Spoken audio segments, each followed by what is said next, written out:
Assalamualaikum warahmatullahi wabarakatuh. Waalaikumsalam. Apa kabar pemirsa? Semoga tetap di dalam rahmat Allah Subhanahu wa taala. Sesajen atau sesaji sering dikait-kaitkan dengan hal-hal yang mistis seperti benda-benda keramat, roh-roh halus, dan tempat keramat. Dan sesajen sendiri sering diungkapkan sebagai perbuatan yang musyrik. Lalu apa tujuan sebenarnya dari sesajen? Oke pemirsa, kali ini kita sudah bersama Ki Eko Purwanto. Beliau adalah seorang praktisi budaya. Bersama kami, saya Bagas Nurdianto. Dan saya Nur Ahmad, Inilah Lentera Islam. penerang kehidupan.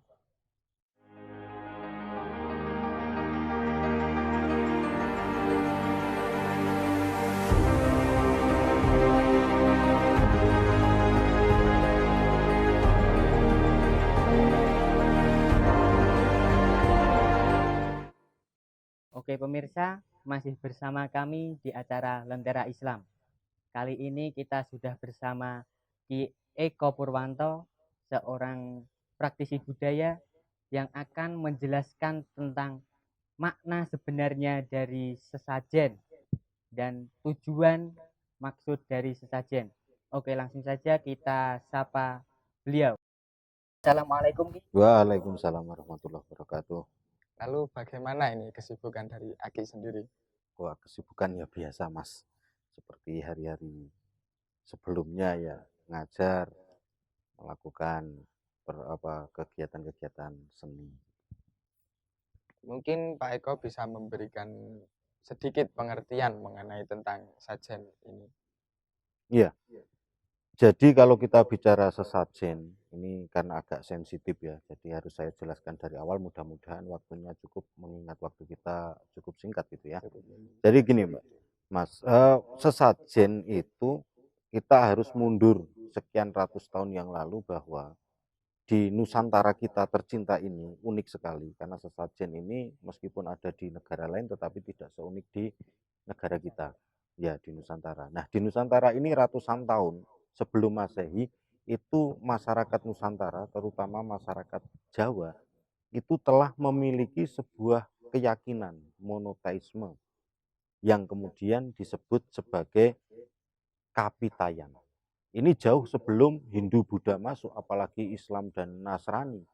Itu jauh sebelum masuk, masyarakat di Nusantara itu sudah memiliki satu ajaran, satu keyakinan yang disebut Kapitayan. Nah, sesuatu yang adikuasa, datil dat, yang kemudian mereka dipercaya oleh masyarakat kita, menguasai, menciptakan dan seterusnya, itu kemudian disebut sebagai Sang Hyang Toyo, gitu ya. Maka disebut Kapitayan. Itu karena Tuhannya atau zat yang menguasai alam semesta itu disebut Sang Hyang Toyo.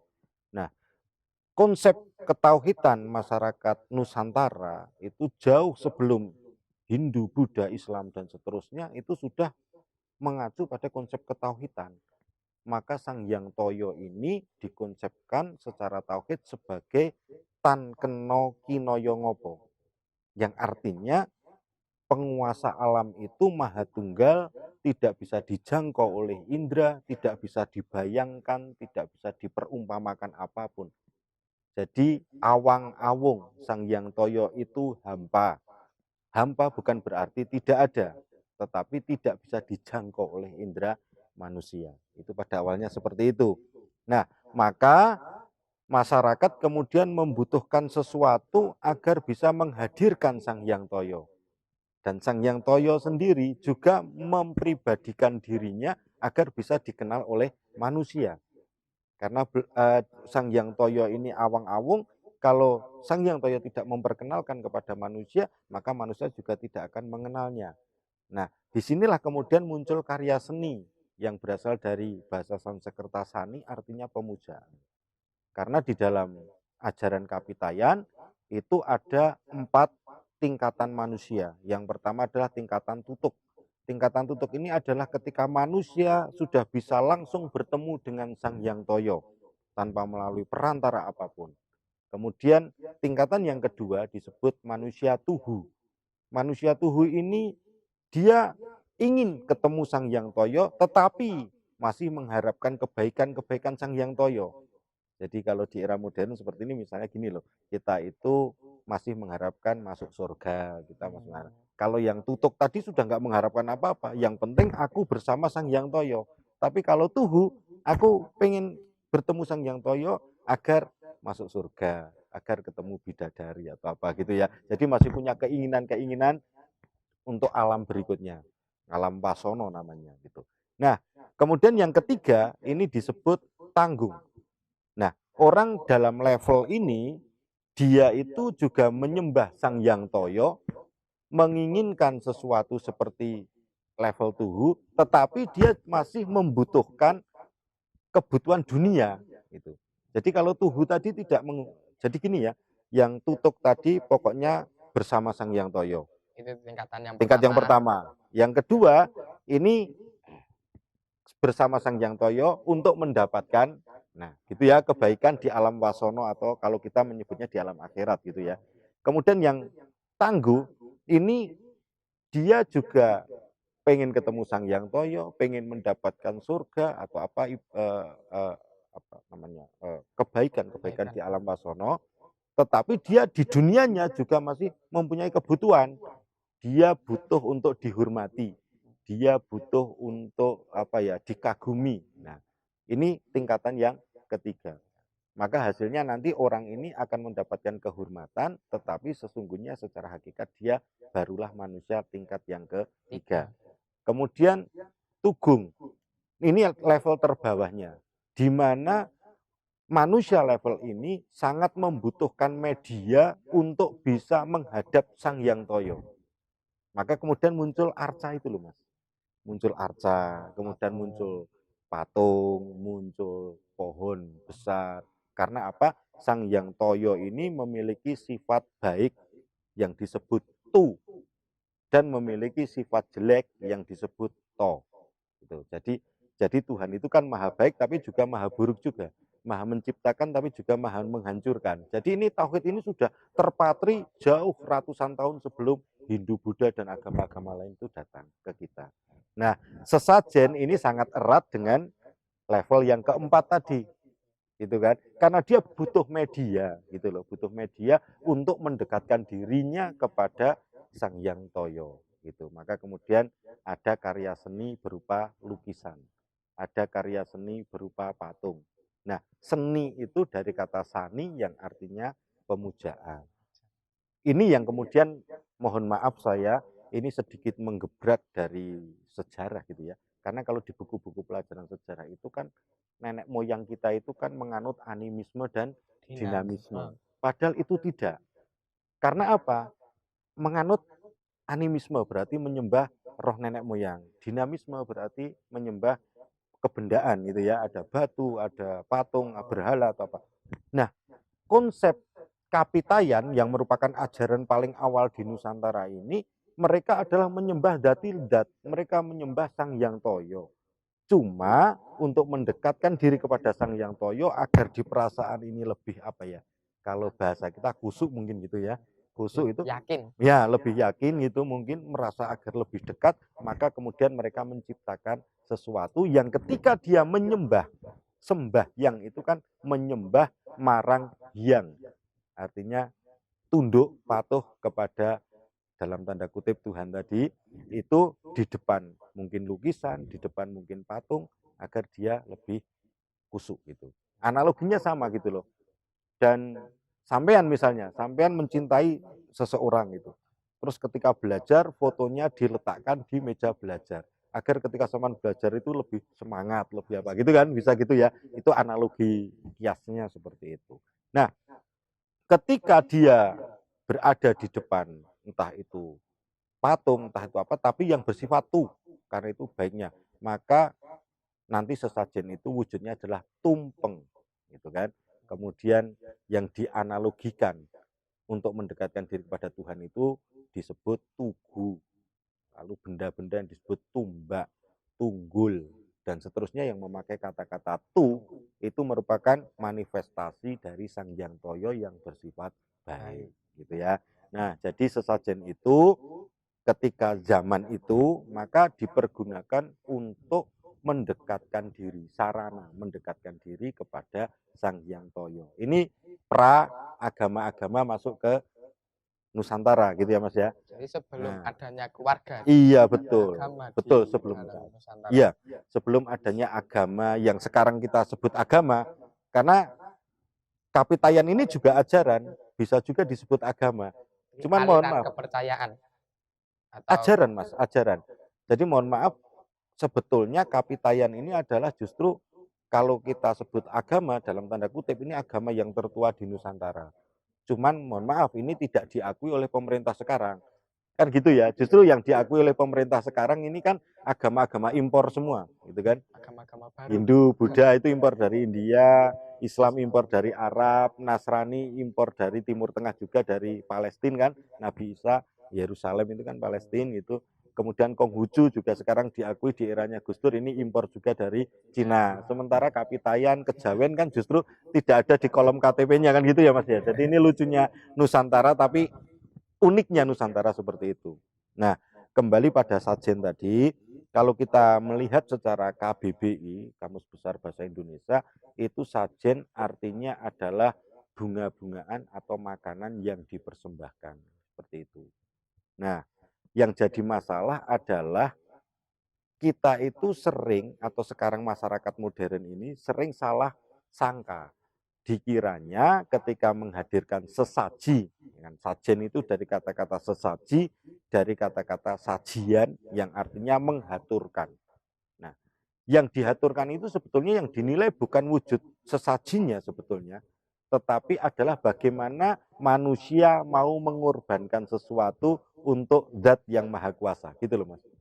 Paham nggak ini ya? Jadi agak sulit juga ini. Jadi misalnya saya bawa sesajen pakai bunga misalnya. Bukan berarti Tuhan itu membutuhkan bunga, kan gitu ya. Bunga itu toh juga nggak hilang. Dia akan membusuk saja gitu. Tidak dimakan siapapun, kan gitu kan. Tetapi kan kepatuhan kita kepada Tuhan ketika kita disuruh untuk mempersembahkan bunga misalnya gitu. Karena Islam sendiri juga punya sesajen loh. Setiap Idul Adha itu kalau dikatakan sesajen itu sesajen juga kan. Kita menyembelih kambing. Dipersembahkan untuk siapa? Untuk Allah kan. Tapi kan Allah nggak butuh kambingnya, nggak butuh darahnya kan gitu kan. Tetapi yang dibutuhkan Allah adalah kamu patuh sebagai orang Islam pada saat hari kurban diperintahkan untuk melakukan kurban. Nah yang dinilai Tuhan itu kan kepatuhan kita gitu loh. Jadi bukan kambingnya kemudian kita nyembelih kambing untuk Allah. Kan Allah nggak butuh kambing, Allah nggak butuh darah kambing, Allah nggak butuh apa kan gitu ya. Itu jadi ada. Kemudian tadi yang disebut watu yang di hadapan apa? Di hadapan ketika sembahyang Sang Hyang Toyo tadi itu di Islam juga ada sebetulnya, yaitu Ka'bah, gitu kan. Ketika kita umroh, ketika kita haji, itu kan nggak nyembah Ka'bah. Siapa bilang kita nyembah Ka'bah? Kan nggak nyembah Ka'bah tuh di Mekah itu kita tawaf itu kan nggak nyembah Ka'bah. Kita tetap nyembah pada Allah, kan begitu. Cuma ketika kita sholat di rumah, dibandingkan dengan ketika kita sholat di Masjidil Haram sambil melihat di depan kita memang ada Ka'bah, rasanya kan beda Mas. Seolah-olah ketika di sana bisa nangis, bisa kelihatan kita tuh ngerasa paling lebih dekat sekali gitu sama Tuhan daripada ketika berada di rumah kan begitu loh. Jadi itu hanya media. Jadi kalau bahasa Arabnya itu wasilah apa ya? Jadi perantara aja gitu loh. Nah, itu sesajen seperti itu menurut budaya. Jadi sebetulnya nggak ada kaitannya sesajen dengan apa ya? Yang tadi dikatakan apa? Musyrik, syirik. Itu enggak menurut saya di budaya itu adalah nah sekarang yang disajikan sendiri kalau kita lihat yang disajikan sendiri ini adalah hal-hal yang mengandung keilmuan, mengandung pemahaman, mengandung filosofis yang menuntun kita pada kehidupan yang lebih baik. Nah ini yang perlu dipahami. Jadi contoh gini, kita kan sering nyekar ya, nyekar ya, ziarah ke makam, bawa bunga, dan itu kan bawa kembang. Nah, terutama itu kalau mau hari raya biasanya gitu ya, tanggal 27 Ramadan kan kuburan sudah ramai itu makbaroh, Atau banyak malam orang yang datang ke Jumat. situ atau malam Jumat. Lalu kita ngasih kembang di atas makam orang tua kita. Nah ini kan kadang disalah sangkakan. Padahal kembang yang kita bawa ini kan mengandung nilai-nilai filosofis. Contoh ya, ketika kita nyekar menjelang hari raya itu kan biasanya pakai keranjang itu ya. Pakai keranjang itu kan isinya kembang bunga mawar merah putih. Kemudian ada bunga telasih namanya. Kemudian ada bunga kenanga. Kemudian ada rajangan pandan gitu kan. Nah, sekarang gini, ketika itu kita taburkan di atas pusara orang tua kita misalnya, apakah orang tua kita makan bunga itu? Kan tidak juga toh. Ya, satu ya. Bunga itu kan tetap akan membusuk, sampai membusuk nggak hilang itu. Artinya tidak ada makhluk gaib yang makan bunga itu. Benar nggak? Kan gitu ya. Nah, satu, dua. Yang ketiga, ketika kita di makbaroh, kita berdoa, kita minta kepada ahli kubur apa tetap Allahumma? Kan tetap Allahumma. Artinya kita mintanya sama siapa? Sama Allah, kan gitu kan? Nah, itu loh. Jadi jangan disalah tafsirkan. Sementara bunga ini adalah kearifan lokal. Contoh, pakai kembang telasih. Itu kalau dalam bahasa Jawa namanya jarwo dosok dari tilase isih. Artinya gundukan tanah makam itu ketika di atasnya masih ada bunga, masih dikirim bunga, berarti makam itu masih dipelihara, diopeni oleh ahli warisnya yang meninggal. Maka makam itu sebaiknya tidak diratakan karena masih ada orang yang merawat. Begitu loh. Karena tilase ise. Gitu ya. Kemudian ada bunga kenongo, kenanga. Ini kan dari kata-kata kenang. Kita mengenang, mengingat-ingat. Jadi yang pertama kita mengingat-ingat kebaikan dari ahli kubur yang ada di situ. Yang kedua kita mengingat-ingat bahwa kita juga akan menyusul dia. Entah kapan kita tidak tahu. Kanjeng Nabi kan mengatakan bahwa kematian itu merupakan iktibar, contoh yang terbaik untuk mengingat Allah dan mengingat pada alam kematian kita kan gitu ya. Jadi ketika kita ziarah itu kan kita diharapkan, oh besok itu aku juga akan ke situ kan seperti itu toh. Kemudian pandan yang diiris lembut itu. Pandan itu kan baunya wangi. Dengan kita taburkan di atas pusara itu kan memberikan ajaran. Sebelum kamu mati, persiapkan dirimu agar ketika kamu nanti sudah berada di liang lahat, kamu sudah berada di dalam kubur, kamu tetap menebarkan bau yang wangi, bau yang harum. Entah itu namanya harum, jasa-jasanya harum, begitu loh. Jadi ini filsafat sebetulnya, ini simbolik. Nenek moyang kita nggak pernah melarang kita langsung haram. Tidak boleh, kan tidak seperti itu. Tapi pakai kata-kata orailo, kan begitu kan? Orailo itu apa gitu kan? Nah, candi Allah. Nah, pamali seperti itu. Jadi orang tua kita dulu kalau memberikan pembelajaran kepada kita tidak langsung radikal gitu ya. Maksudnya apa ya? Keras gitu ya. Jadi tapi pakai lambang-lambang. Nanti ada lagi pakai kembang, nanti ada lagi pakai mantra atau puisi gitu ya. Itu sekilas tentang sajen agar ya saya berharap kita mulai paham lah bahwa sesaji itu enggak ada kaitannya dengan makhluk gaib. Itu hanya semacam simbolik saja. Yang kedua, kan nanti ada yang protes lagi kalau saya nerangkan ini, Mas. Lah itu jembatan kok dikasih sesajen. Itu pohon beringin kok dikasih sesajen. Itu juga bukan sembahan, bukan persembahan. Itu menyajikan hanya sebagai unsur menghormati saja gitu loh. Sekarang ini kalau sampai hari ini kan kalau di daerah-daerah pegunungan sana, desa-desa di pegunungan kan masih ada yang namanya berseh desa. Masih ada di tempat kita masih ada nyadran gitu kan. Itu kan kita kan tidak menyembah. Kita khol itu kan tidak menyembah siapa yang meninggal di situ gitu kan. Kita cuma mengingat-ingat hal itu. Jadi kita mengingat-ingat, kita menghormati.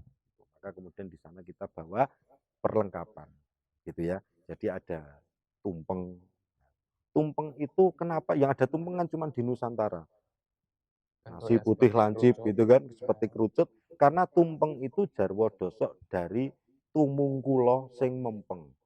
Artinya kita harus menjaga diri kita untuk tumungkul secara sungguh-sungguh sehingga nanti akan mengerucut. Kita akan bertemu pada satu titik.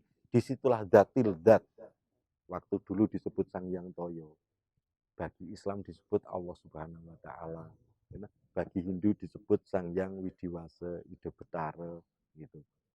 Makanya kenapa agama-agama yang ada di Indonesia, di Nusantara sekarang ini tidak pernah ada satupun agama yang datang ke Nusantara melalui peperangan. Semua bisa diterima dengan baik. Karena apa? Karena kita sudah memiliki keyakinan dulu. Wes, asal Hindu misalnya datang ke sini, siapa? Apa yang ditawarkan? Sang Hyang Widiwasa, Sang Hyang Tunggal. Ya sama dengan Sang Hyang Toyo, gitu kan? Islam datang ke Nusantara, apa yang ditawarkan? Allah Subhanahu wa taala. Lam yalid walam yulad. Kan begitu, la ilaha illallah. Podo, Allah siapa? Laisa kamislihi syai'un. Ini podo karo tan kena kinaya ngopo? Tidak bisa didefinisikan, tidak bisa dimisalkan dengan apapun. Kan sama dengan ajaran Kapitayan tadi. Maka oleh orang Nusantara, Islam diterima dengan baik. Maka kalau orang Jawa mengatakan, agama iku ageming aji. Jadi agama itu sebetulnya hanyalah pakaian untuk mendapatkan kehormatan, yaitu bertemu dengan Tuhan, bertemu dengan ya Tuhannya masing-masing, mau disebut apa sesuai dengan agamanya, sesuai dengan pakaiannya, gitu loh. Tetapi hakikatnya kita adalah tetap manusia, gitu Mas. Jadi sajen itu tidak untuk menyembah sesuatu. Dari awal dulu Kapitayan tidak untuk menyembah sesuatu, tapi hanya sebagai bukti ketundukan. Yang kedua itu sebagai bukti persembahan, bukan persembahan, kita sebagai bukti penghormatan, penghormatan kepada sesuatu yang makhluk Allah yang lain atau makhluk Sang Hyang Toyo. Begitu Mas. Kira-kira seperti itu definisi dari sesajen. Gitu. Baiklah pemirsa, itulah tadi sedikit penjelasan mengenai sesajen. Jangan kemana-mana, kita akan lanjutkan perbincangan pada hari ini tetap di Lentera Islam.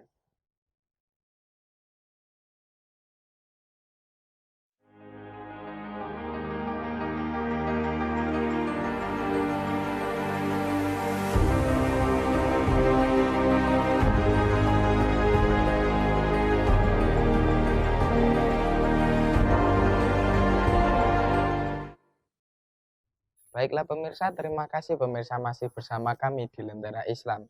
Kita tadi telah mendengarkan sedikit penjelasan dari Ki Eko tentang sesajen. Lalu bagaimana hukum sesajen di mata Islam?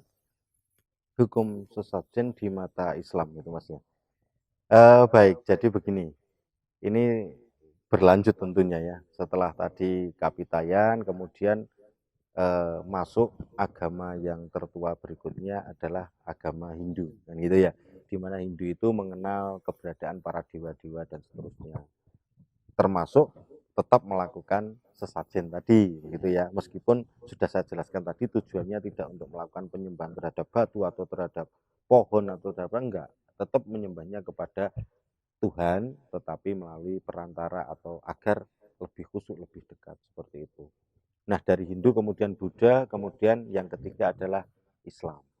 Nah, kita tahu bahwa kemudian di Islam itu sendiri ketika datang ke Nusantara, itu masyarakat Nusantara di samping tadi ada tetap menganut ajaran Kapitayan, mereka juga sudah ngerasuk agama Hindu maupun Buddha, terutama di era Majapahit kan begitu kan, ini abad ke-11 kalau nggak salah gitu ya. Nah, kemudian untuk dapat diterima dengan penuh damai, diterima dengan baik oleh masyarakat Nusantara yang sudah punya keyakinan, tentunya tidak bisa diajarkan secara radikal bahwa ini haram. Mereka belum tahu haram apa kan, begitu kan? Mereka cuma tahu pantangan gitu. Orang Hindu itu tidak tahu dosa, mereka taunya karma kan begitu. Tiba-tiba kita bilang dosa, loh kita akan perang kalau sudah kayak gitu kan, seperti itu kan ya. Makanya kemudian ada kebijakan para wali. Ini abad ke-7 Islam itu sudah masuk sebetulnya ke Nusantara, tetapi yang membawa adalah para pedagang. Dan itu tidak berhasil. Dalam artian tidak bisa mengislamkan Nusantara. Kenapa? Karena orang Nusantara yang sudah beragama Hindu itu memiliki kasta. Jadi kasta tertingginya adalah Brahmana. Kasta berikutnya adalah Ksatria, kemudian Waisya, kemudian Sudra. Sudra dulu baru Waisya. Nah, kasta Brahmana ini adalah kaum Brahmana, kaum agamawan. Maka di agama Hindu jangan sekali-sekali kamu ngomong tentang agama kalau kamu bukan Brahmana. Kalau kamu ngomong mengajarkan agama kok kamu bukan kasta Brahmana, maka tidak akan dipercaya, seperti itu. Maka pedagang ini kan kastanya kasta Sudra. Mereka pemburu harta gitu kan. Nah, kok ngomong tentang Islam, ngomong tentang Tuhan, tentang konsep surga, maka ditolak gitu. Ditolak. Nah, baru ketika abad ke-11 era Majapahit itu mulai Wali Songo yang menyebar ke Nusantara. Nah, Wali Songo itu bagi orang Hindu adalah kastanya adalah Brahmana, maka mereka diikuti gitu ya. Nah, kemudian para wali itu kan kemudian berpikir ini jangan sampai diradikalisasi dengan Islam, karena kalau diradikal dengan Islam juga akhirnya hanya akan peperangan. Maka dengan kebijakan dan kearifan para wali itu kemudian mendekatkan diri kepada masyarakat, dakwahnya dengan cara budaya, kan seperti itu. Terutama Kanjeng Sunan Kalijogo itu yang mempelopori budaya untuk mengislamkan masyarakat di Jawa. Seperti pertunjukan wayang. Iya betul, jadi pertunjukan wayang. Nah, termasuk sajen tadi oleh Sunan Kalijogo tidak serta-merta dihilangkan, karena itu sudah kebiasaan kan gitu kan, sudah kebiasaan, sudah budaya masyarakat pribumi, kok kemudian ini mau dihilangkan, maka pasti akan terjadi peperangan, akan terjadi gesekan-gesekan. Maka kemudian Kanjeng Sunan Kalijogo melakukan mengislamkan budaya sambil membudayakan Islam gitu ya. Jadi membudayakan Islam itu mengenalkan Islam kepada masyarakat-masyarakat Hindu, Buddha, atau Kapitayan, atau bahkan yang tidak punya agama kan seperti itu, tidak punya kepercayaan. Nah, tetapi sambil mengislamkan budaya. Apa sih budayamu? Apa sih senenganmu? Aku sajen, gitu kan? Karena dari Kapitayan sudah ada sajen, Hindu apalagi kemudian mereka pasang sajen, senajan maksudnya adalah untuk menyembah Sang Hyang Widiwasa, Sang Hyang Tunggal gitu ya. Nah, kemudian sama Sunan Kalijogo, oh enggak apa-apa gitu. Boleh mungkin seperti itu ya dialognya ya.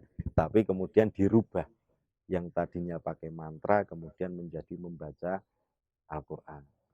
Yang tadi doa, yang tadinya mantra kemudian jadi tahlil, kemudian jadi mungkin membaca zikir, kan seperti itu. Dan itu pun Kanjeng Sunan Kalijogo tidak memaksakan bahwa waktu itu masyarakat harus zikir itu ya la ilaha illallah, orang tak karep isone piye wis, seperti itu. Karena Kanjeng Nabi juga mengajarkan seperti itu kan. Ketika Bilal asyhadu alla ilaha illallah nggak bisa, harus pakai shin asyhadu alla, tapi Bilal bisanya asyhadu alla. Kemudian diprotes karena maknanya berbeda, lalu Kanjeng Nabi menjawab, saknya Bilal itu ya shinnya kamu, kan seperti itu. Artinya bahwa kita tidak dipaksa kok harus fasih misalnya gitu ya. Maka orang Jawa dahulu diajari wirid ya hayu ya koyum, itu ketemunya mereka ngucapnya ya kayuku ya kayumu neng mandi gitu. Kenapa? Karena tidak fasih tapi memiliki kemantapan di dalam hati. Adanya Gitu ya. keyakinan dalam hati. Kalau baca Fatihah itu sampai sekarang masih ada, saya kira orang tua itu alhamdulillahirabbil ngalamin kan, itu kan masih ada itu. Padahal nggak ada huruf nga di dalam Arab kan itu. Tapi kan itu dimaklumi gitu. Jadi seperti itu. Kemudian kembali pada sajen tadi tetap nggak apa-apa itu. Cuma kalau dulu sajen itu ditinggal sebagai wujud penghormatan, pada era Sunan Kalijogo kemudian mulai disodakohkan. Artinya disodakohkan itu dimakan gitu ya. Jadi dulunya itu kalau zaman Kapitayan, zaman Hindu itu kan ketika bikin tumpeng ada ingkung, ada apa itu kan dibawa di tempat di mana ketika dia berdoa merasa dekat dengan Sang Hyang Toyo atau merasa dekat dengan Sang Hyang Widiwasa, misalnya di Batu misalnya gitu ya. Kemudian itu kan ditinggal di situ sebagai wujud penghormatan. Ditinggal pergi sudah. Akhirnya sampai membusuk itu, gitu kan, seperti itu. Nah, ketika era Sunan Kalijogo kan dirubahnya, ya tetap nggak tumpeng, gitu. Kan sampai hari ini kalau nyadran juga tetap pakai tumpeng kita, gitu kan. Karena tumpeng itu punya filosofis, gitu kan. Tetap pakai tumpeng, ya tetap pakai ingkung. Terus diajari surat ikhlas, diajari apa Fatihah misalnya, atau cuma sekedar baca Bismillah. Habis itu kemudian itu dimakan kembali agar tidak mubazir, kan gitu. Nah, tetapi tetap dilestarikan. Jadi prinsipnya kan Islam itu datang kan bukan untuk menghancurkan budaya suatu bangsa, tetapi Islam itu datang untuk menyempurnakan. Kan seperti itu toh. Maka Islam itu rahmatan lil alamin. Karena mau diterapkan di alam manapun, di bangsa apapun, Islam akan cocok. Karena Islam tidak menghancurkan. Itu loh. Beda tuh kalau Islam menghancurkan, gegeran mesti. Diterima setiap suku pasti punya budaya. Kan seperti itu toh. Kok kemudian dipaksakan harus seperti ini. Seperti Arab, karena Islam hidup di Arab. Nah, itu enggak rahmatan lil alamin kalau sudah seperti itu. Karena mereka kan akan jadi tersentak, mereka akan kaget. Biasanya wayangan kok pengajian. Kan kaget tuh, misalnya kalau di gunung-gunung daerah pegunungan kan masih ada perti desa gitu kan, ada saparan. Nah, jadi kalau di sana itu kan saparan lebih meriah daripada hari raya Idul Fitri kan gitu ya. Nah, itu ketika saparan mereka itu kan nanggap wayang sedina sewengi. Terus sekarang kita datang misalnya waktu itu, ini haram karena pakai sajen, wayang mesti nggak sajen, nggak mungkin orang haram, nggak boleh, ganti pengajian. Kira-kira kan yo gegeran desa gitu loh. Terlepas dari kepercayaan mitos-mitos bahwa nek ora nanggap wayang terus terjadi bencana dan seterusnya kan, itu masih tetap ada ya mitos itu ya. Tetapi artinya bahwa tidak seperti itu Kanjeng Sunan Kalijaga menyebarkan Islam. Sunan Kudus yang terkenal radikal saja ketika menyebarkan Islam tetap menghormati budaya dari masyarakat setempat. Maka jangan heran sampai hari ini di Kudus nggak ada daging sapi. Di Kudus itu artinya daging kerbau, Mas. Kamu cari daging sapi di Kudus nggak dapat. Kenapa? Karena itu sudah wewaler. Wewaler itu sudah pesan dari Sunan Kudus bahwa masyarakat Kudus tidak boleh menyembelih sapi demi menghormati saudara-saudaranya yang beragama Hindu. Karena di dalam agama Hindu, sapi itu merupakan tunggangan dari Dewa Siwa yang namanya Andini. Maka tidak boleh nyembelih sapi. Maka orang Kudus saja nggak nyembelih sapi. Dan itu perintah dari Sunan Kudus. Padahal Sunan Kudus itu di antara Wali Songo, itu yang paling radikal itu. Wis paling keras gitu. Paling sering padu karo Sunan Kalijaga gitu loh. Karena kalau Sunan Kalijaga itu ya wis sajen ya yo sajen, wayangan sik, arep salat wayangan sik. Kenapa? Karena masyarakat Nusantara belum ngerti adzan. Diadani ya mengplolar-plolor gitu. Tapi begitu tabeke kendang, dumplak mung kumpul kabeh gitu kan. Nah, jadi pakai itu. Padahal kalau menurut hukum fikih tabu-tabuan itu haram kan misalnya seperti itu. Maka terjadi perdebatan itu sudah terjadi sejak zaman dulu. Nggak usah heran kalau sekarang muncul perdebatan-perdebatan seperti itu. Karena apa? Didebatkan sesajen iki bid'ah taura. Yo bid'ah. Karena Kanjeng Nabi tidak pernah bikin sesajen yang seperti itu kan itu ya. Lah piye? Kanjeng Nabi mbiyen golek janur ya sak gawean toh. Nggawa pelepah kurma ya ora iso. Nggo janur sak gawean. Padahal kita pakai janur. Karena ketika Sunan Kalijaga sudah menyebarkan agama Islam, janur itu kemudian dirubah akronimnya menjadi Ja'anur. Artinya Ja'a wis teko apa nur cahaya. Jadi mula nggawa janur supaya ketika kita pakai janur itu kemudian kita mendapatkan cahaya. Itu. Ketupat. Kuwi sing ngono kan ya ning Nusantara gitu ya. Di negara lain nggak ada yang punya ketupat gitu. Dan ketupat itu selalu pakai janur. Dan lazimnya itu ada pada malam hari raya Idul Fitri setelah kita puasa 30 hari. Maka kemudian kita pakai itu janur, Ja'anur. Maka muncul cahaya kefitrian kita kan seperti itu. Dan ketupat ketika dibelah maka pasti dalamnya putih. Itu sebagai filosofis bahwa setelah kita puasa 30 hari, malam hari raya itu kemudian kita memotong ketupat itu seperti hati kita. Maka bikinnya ketupat itu kan mirip dengan jantung, mirip dengan paru-paru, mirip dengan hati kan gitu ya. Itu artinya ketika dibelah setelah puasa 30 hari, kita fitri kembali. Hati kita putih lagi seperti itu gitu. Jadi ini adalah kearifan lokal. Jadi jangan kemudian kita cepet-cepet lah. Loh, ini nggak kupat berarti ya bid'ah. Kita Kanjeng Nabi ya tahu ndahar kupat gitu. Nggak kupat, oh itu bid'ah dolalah gitu kan, seperti itu tadi. Jadi ya lucu-lucu saja gitu kalau seperti itu kan. Ini ya padha wae. Saiki dhewe siaran memberikan apa namanya ya, memberikan keterangan-keterangan semampu yang kita bisa lewat televisi. Ini bid'ah juga ini. Lagi kita pakai Google, bid'ah juga itu. Kayaknya Kanjeng Nabi tidak punya email deh gitu ya.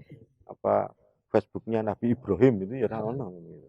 Nah, itu pemahaman yang sempit gitu. Jadi ini yang perlu kita kita berikan wawasan kepada masyarakat untuk memperluas eh, pengertian, memperluas pengetahuan supaya kita tetap bisa bersatu gitu loh. Jadi itulah sesajen. Jadi kalau sesajen sendiri bagi Islam apakah itu termasuk musyrik? Tergantung. Karena di Islam inamal a'malu biniat. Loh, aku ini bawa bunga. Ada misalnya ada jenang merah, ada jenang putih itu ya yang biasa buat sajen kan itu ingkung. Terus aku bawa ke sungai ini. Bawa ke sungai, terus kemudian tak pasang di situ.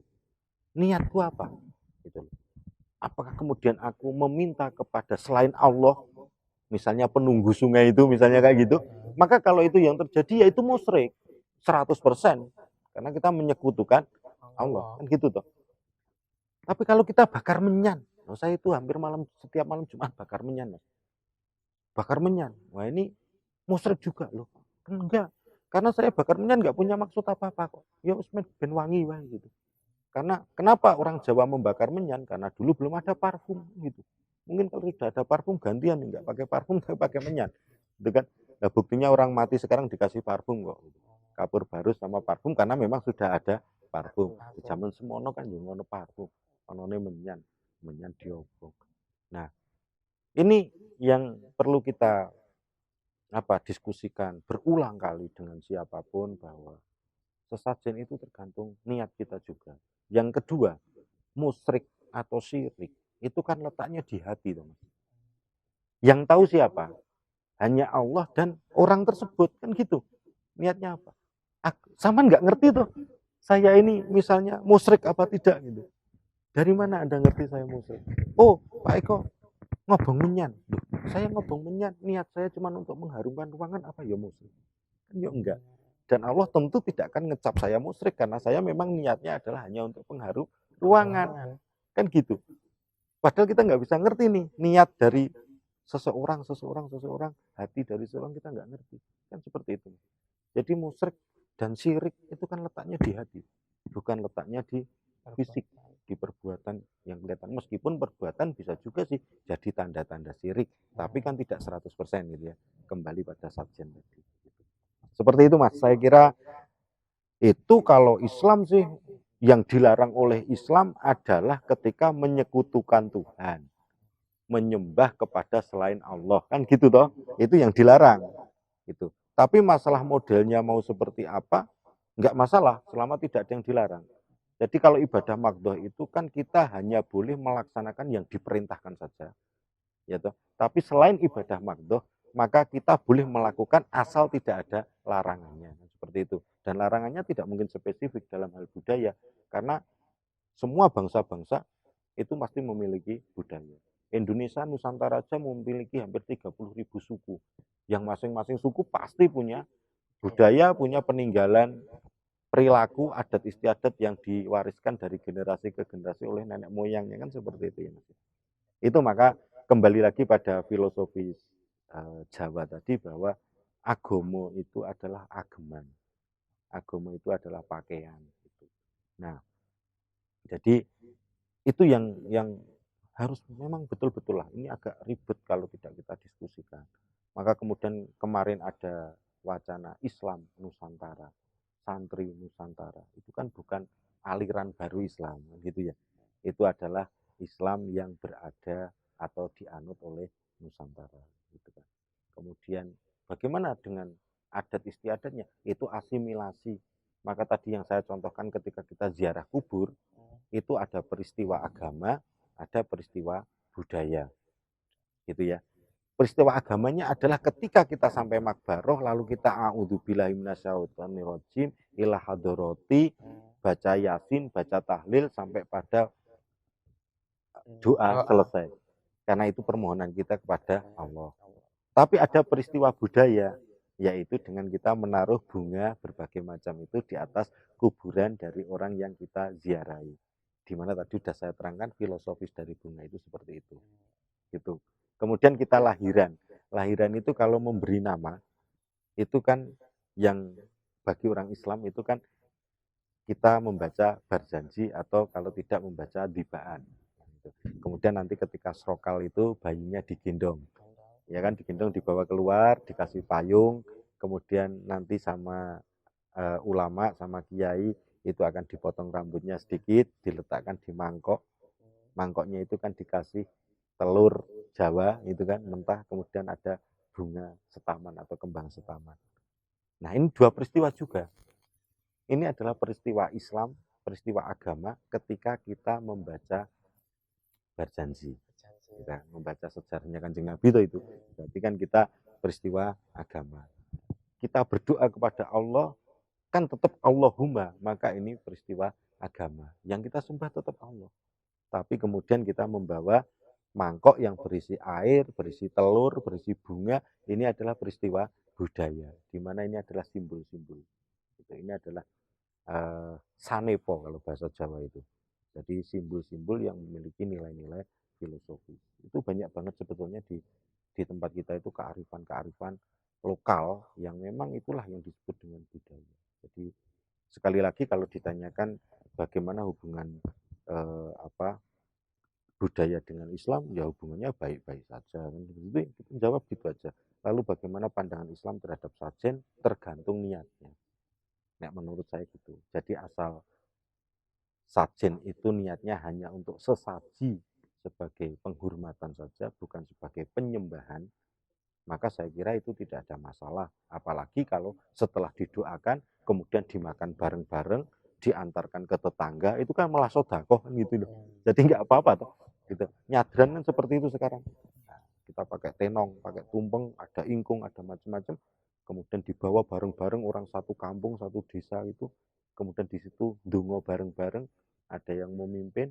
Setelah didoakan, kemudian itu dimakan di tempat itu. Sebagai itu kan malah sudah dapat ganjaran silaturahmi, sudah dapat ganjaran sodako, kan begitu kan, sudah dapat ya berbaginya kan jelas. Belum lagi kalau ada orang luar desa situ yang datang ke situ ikut menikmati, itu sudah ganjaran lagi kan begitu kan. Belum lagi ganjaran ketika tadi kita berdoa, kita mohon kepada Allah gitu loh Mas.